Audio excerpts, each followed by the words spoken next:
Dans les relations humaines, il ne s'agit pas d'avoir raison, il s'agit d'exprimer son amitié et sa fraternité. Sinon, on mourra comme des bêtes.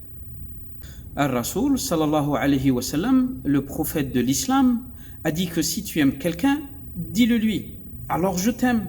Oui, je t'aime, toi qui fais des erreurs, malgré ton effort de te maintenir dans le bien.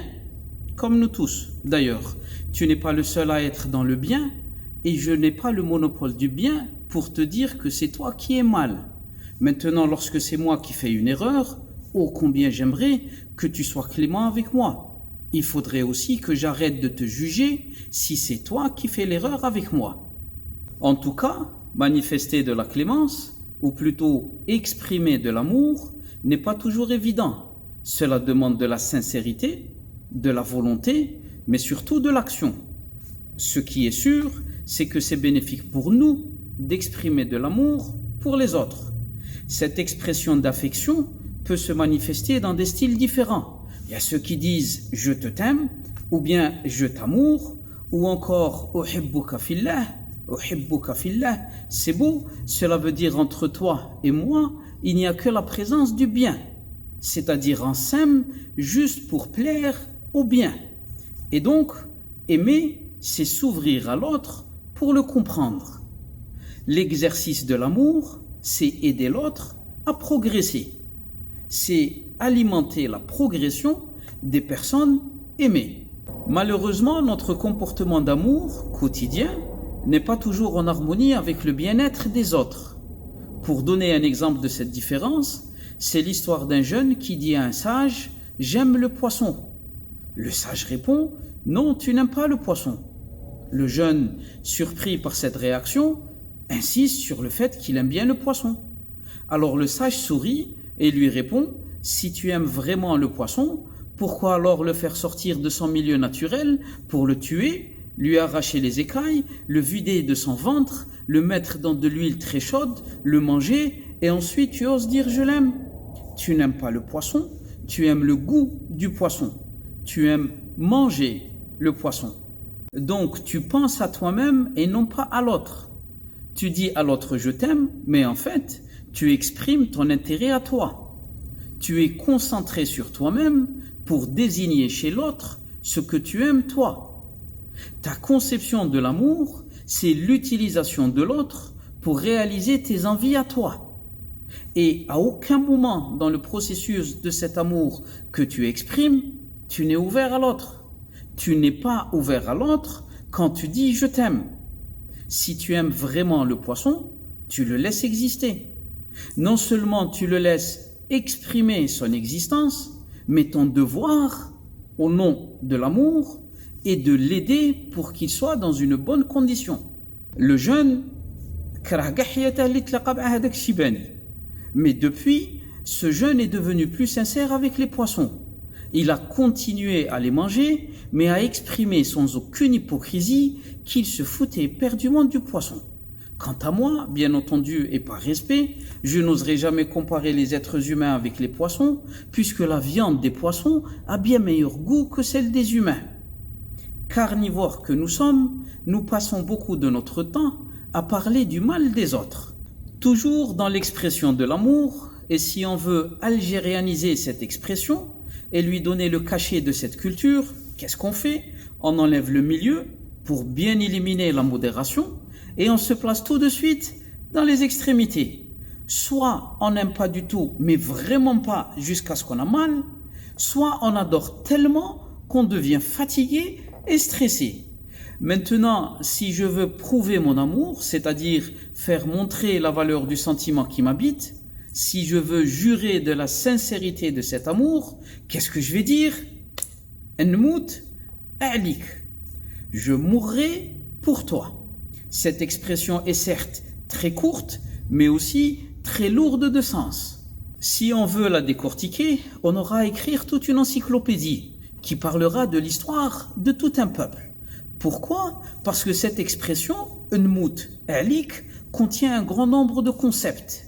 C'est un concentré d'émotions qui ne laisse personne indifférent. Ça contient tellement d'énergie que ça fait trembler le cœur de la personne à qui tu le dis. Dans l'expression de Moutalik, il y a la vie, la mort, l'amour, la haine, l'espérance, la colère, la mélancolie, la nostalgie, l'espoir, l'incertitude, la colère, la volonté, la promesse, l'engagement, l'attente, l'incertitude, le désir d'obtenir ce qu'on veut, la réussite, la défaite, l'échec, le succès, la colère. Bien sûr, la colère revient fréquemment parce que c'est la culture qui le veut. On apprend dès notre jeune âge à prévoir du moins dans l'autre. Prévoir du moins dans l'autre. Tanwin nuqs fil akhr. Cela veut dire que la personne en face de nous est forcément un être humain de mauvaise qualité. Et donc cela rend difficile d'éduquer le foie sur cette personne. Éduquer le foie sur toi. Rabbi al-Kibda alik. Cette action d'éduquer ce foie mal élevé devient difficile et justement à cause de cette difficulté, la colère vient malicieusement se mélanger avec l'amour. Et c'est exactement pour cela que l'on dit nabrik. Ilahi wa ilahuki wahidun tabri nabri.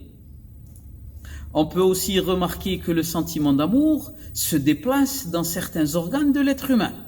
Dans certaines situations, l'amour se trouve dans le cœur, notamment pour les femmes et pour les épouses. Dans d'autres situations, il se retrouve dans le foie, pour les parents et pour la famille. Alors que les hommes, alors eux, avec leur fierté mal placée, font allonger ce sentiment pour exagérer dans la générosité de leurs femmes. En tout cas, ce qui est sûr, si jamais l'amour se déplace vers la tête, cela va créer un blocage total. Le cerveau devient en panne. Alors à ce moment-là, on va se murmurer soi-même et tu te dis Hay, Sharah Sarifia.